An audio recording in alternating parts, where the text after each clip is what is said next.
He is everlasting God. He is Yahweh.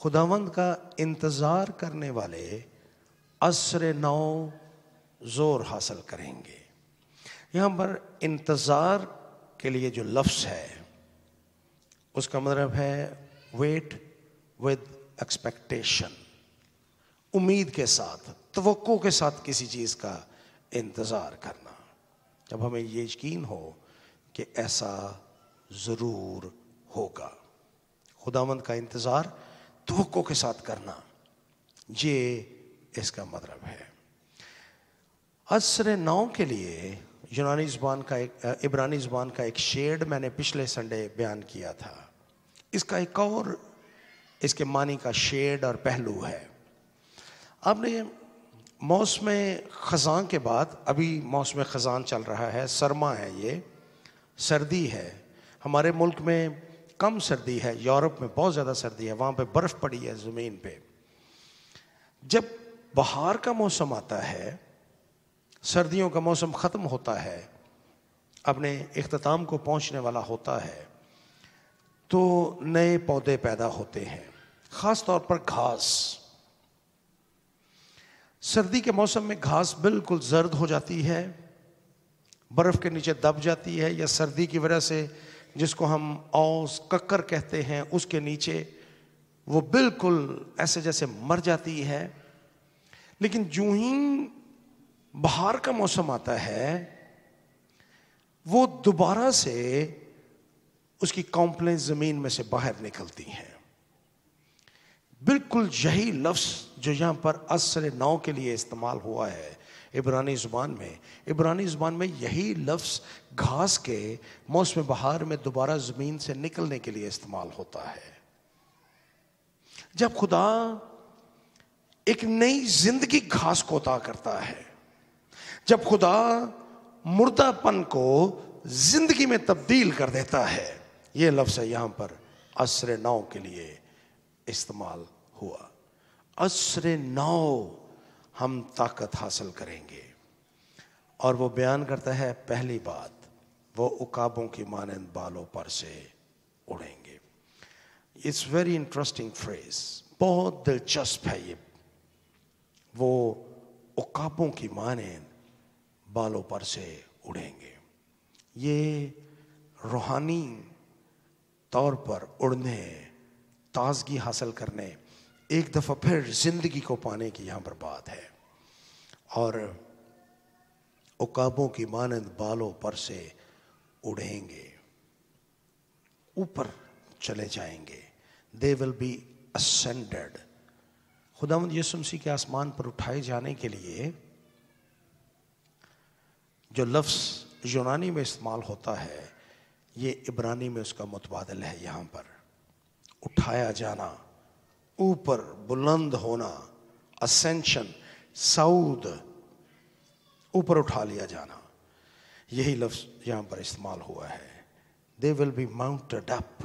They will be ascended. اوپر اٹھائے جائیں گے اور وہ عقاب کی مانند بالوں پر سے اڑیں گے. مجھے یقین ہے کہ آپ میں سے بہتوں نے ٹیلی ویژن پر عقابوں کو اڑتے ہوئے ان پر کوئی ڈاکیومنٹری فلم ضرور دیکھی ہوگی.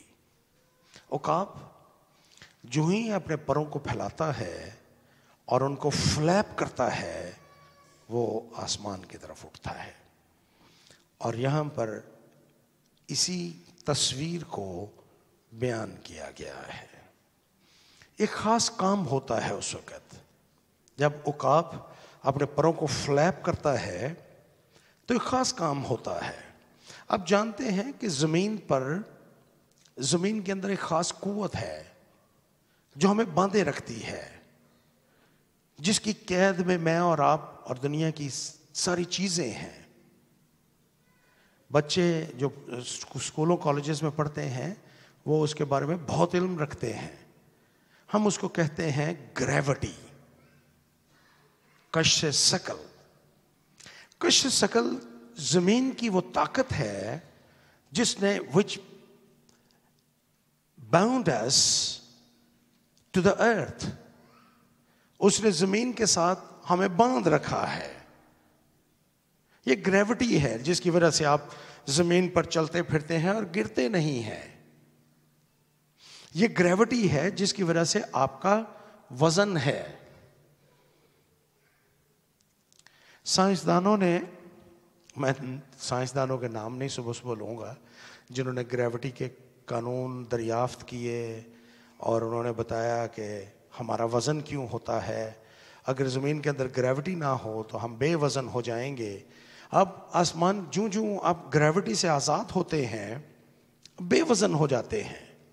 اسی لیے فضاؤں میں جب خلاباز اپنے جہازوں سے باہر آتے ہیں تو انہیں ایک دوسرے کے ساتھ باندھ کے رکھنا پڑتا ہے. لیکن زمین پر ہم اپنے آپ کو ایک دوسرے کے ساتھ یا چیزوں کے ساتھ باندھتے نہیں ہیں، کیونکہ یہاں پر ایک اور ان سین طاقت ہے، اندیکھی قوت ہے، جس کو آپ دیکھ نہیں سکتے، جس کو میں دیکھ نہیں سکتا، لیکن وہ گریوٹی ہے، کشش ثقل ہے، جس نے ہمیں اس زمین کے ساتھ باندھ رکھا ہے. ہم اس زمین پر رہنے پر مجبور ہیں اس گریوٹی کی وجہ سے، کشش ثقل کی وجہ سے. لیکن اب اندازہ کیجئے کہ جوں ہی عقاب اپنے پروں کو فلیپ کرتا ہے، کھولتا ہے، وہ کشش ثقل سے آزاد ہو جاتا ہے. His wings give him the liberty to fly, to get free from the power of the earth, the gravity. وہ گریوٹی سے آزاد ہو جاتا ہے اور آزاد ہو کر آسمان کی وسطوں میں اڑنا شروع کرتا ہے. جب طوفان آتے ہیں، ہوا میں اڑتے ہوئے عقاب کو کسی طوفان کا سامنا ہوتا ہے، وہ طوفان کی طرف نہیں دیکھتا، وہ آسمان کی طرف دیکھتا ہے. آپ ٹی وی پہ کسی ایسے چینل پہ، نیشنل جیوگرافی یا ڈسکوری پہ، یا ویسے آپ عقابوں کے معنی کے بارے میں، ان کی فلائٹ کے بارے میں آپ ضرور ویڈیوز دیکھیے. جب وہ طوفان آتے ہیں، وہ طوفان کی طرف نہیں دیکھتا، وہ آسمان کی طرف دیکھتا ہے، اور آسمان کی طرف دیکھتے ہوئے وہ ان بادلوں سے اوپر چلا جاتا ہے. نیچے زمین پر بارش ہو رہی ہے، طوفان ہے، لیکن عقاب ان بادلوں سے اوپر ہوتا ہے اور اس پر ان طوفانوں کا کوئی اثر نہیں ہوتا، کیونکہ وہ کشش ثقل سے آزاد ہو کر اوپر جا چکا ہوتا ہے، آزاد ہو چکا ہوتا ہے کشش ثقل سے. میں آپ کے سامنے ایک خوبصورت استعارہ اس کو سمجھتے ہوئے اس کو بیان کر رہا ہوں. ہم میں سے بہت سے اڈکٹڈ ہوتے ہیں خواہشات کے، منشیات کے، بری سوچ کے، کئی یہ اور چیزیں ہیں جو ہمیں باندھے رکھتی ہیں. وہ ہمیں خدا تک جانے کے لیے، اوپر جانے کے لیے ہمیں روکے رکھتی ہیں. ہم ان چیزوں کے اڈکٹڈ ہوتے ہیں، اڈکشن ہوتی ہے ہمیں، ان کی لت ہوتی ہے، ہم ان کے عادی ہوتے ہیں. وہ ہمارے لیے گویا ہماری روحانی زندگی میں گریوٹی بن جاتے ہیں اور وہ ہمیں اپنے ساتھ باندھ کے رکھتے ہیں اور ہم اوپر نہیں جا سکتے. ہمیں ان سے پیچھا چھڑانا بہت مشکل ہوتا ہے، بہت مشکل ہوتا ہے ان سے آزاد ہونا. ہمارے ڈر اور خوف کئی مرتبہ ہماری اڈکشن بن جاتے ہیں اور ہم ان سے آزاد نہیں ہو پاتے. میں اس نئے سال میں آپ کے ساتھ کلام کرتے ہوئے آج صبح آپ کے ساتھ یہ بیان کروں گا، آپ کو دعوت دوں گا. اگر آپ کی کچھ اڈکشنز ہیں جو خدا اور آپ کے تعلق میں رکاوٹ ہیں، تو جب تک آپ ان سے آزاد نہیں ہوں گے، آپ خدا کے ساتھ اپنے تعلق کو بحال نہیں کر سکیں گے. خدا کے ساتھ اپنے تعلق کو بحال کرنے کے لیے آپ کو اس ایڈکشن سے، اس طاقت سے آزاد ہونا ہوگا. جس طرح سے اس دنیا میں کشش ثقل کی وجہ سے ہم اس زمین کے ساتھ باؤنڈ ہیں، جب تک ہم اس سے آزاد نہیں ہوتے اس وقت تک ہم اوپر نہیں جا سکتے. جہاز بھی جب آزاد اڑتے ہیں تو سب سے پہلے وہ جو سب سے اہم چیز ہوتی ہے وہ یہ ہے کہ وہ اس گریوٹی کا مقابلہ کریں، کشش ثقل کا مقابلہ کریں. آپ نے اگر آپ جہازوں میں آپ سفر کرنے والے ہیں تو آپ نے دیکھا ہوگا کس طرح سے جہازوں کے جو پر ہیں وہ فلیپ کرتے ہیں اور وہ ہوا کو اس انداز میں اپنے پروں سے گزارتے ہیں کہ وہ کشش ثقل سے آزاد ہو جائیں. So you need to do something. آپ کو کچھ کرنے کی ضرورت ہے تاکہ آپ اس ایڈکشن سے، اس خوف سے، اس بری عادت سے جو آپ کی زندگی میں ہے آپ اس سے چھٹکارا پائیں. اور اگر آپ چھٹکارا نہیں پائیں گے تو پھر آپ ان فضاؤں کا، ہواؤں کا، اڑان کا آپ اس کا تجربہ نہیں کر سکیں گے. اب ذرا شاگردوں پر غور کیجئے. خداوند یسوع مسیح کے 12 شاگرد تھے، اور جب خداوند یسوع مسیح نے صلیب پر اپنی جان دی تو ان کی کیفیت پر غور کیجئے. وہ دعا تو کر رہے تھے but they were addicted to the fear. وہ خوف زدہ تھے. یسوع کے نام کا انکار کر دیتا ہے پطرس، چھپتے پھر رہے ہیں. نیکودیمس کو دفن کرنا پڑا یسوع کو. اور جب یسوع مردوں میں سے جی اٹھا تو اس وقت بھی خواتین تو گئیں وہاں پہ، لیکن سارے شاگرد ایک کمرے میں بند ہو کے دعا کر رہے تھے. فیئرفل، دہشت زدہ، خوف سے بھرے ہوئے تھے. And that was the power to bound them. اور جب تک وہ ریلیز نہیں ہوتی، جب تک وہ اس سے چھٹکارا نہیں پاتے، کچھ بھی کرنے کے لائق نہیں تھے، صرف دعا کر رہے تھے. لیکن ہم بیان پڑھتے ہیں کہ خداوند یسوع مسیح کے مردوں میں سے جی اٹھنے کے بعد یہی شاگرد جب خدائے پاکرو ان پر نازل ہوتا ہے تو خدا پاکرو ان زنجیروں کو، خوف کی ان زنجیروں کو توڑ ڈالتا ہے.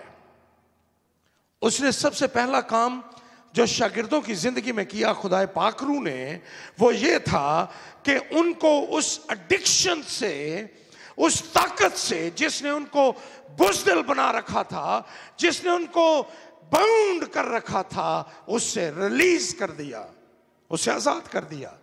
اور as soon as جو ہی وہ ایڈکشن ختم ہوتی ہے، وہی پطرس اٹھ کھڑا ہوتا ہے اور یہودیوں کے ایک بڑے مجمع کے سامنے کلام سناتا ہے، اور پہلے ہی پیغام کے وسیلے سے 3000 لوگ یسوع کو قبول کر لیتے ہیں. جب تک وہ اس ایڈکشن کے قابو میں رہا، اس نے اس کو باؤنڈ رکھا، کچھ بھی نہیں کر پایا.